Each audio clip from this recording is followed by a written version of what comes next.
আসসালামু আলাইকুম, সবাই কেমন আছেন? আজকে আমরা আম মাখা করে খাবো, তাই গাছ থেকে আম পেড়ে আনলাম। এখন এগুলোকে ভালো করে ধুয়ে নেব।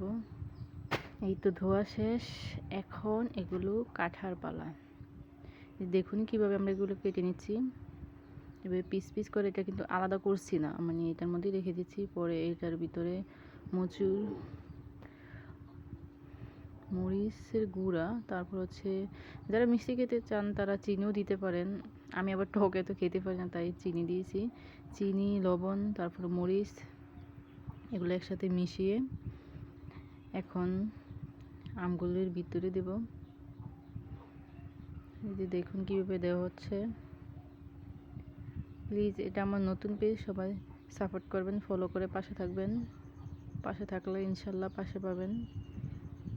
নতুন পুরাতন বুঝি না, সবাইকেই সাপোর্ট করব।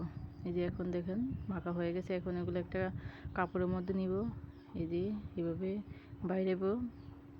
তারপরে এই যে দেখুন, ওয়াও, জিভে জল এসে পড়েছে। সেই স্বাদ, সেই। সবাই ভালো থাকবেন, টাটা।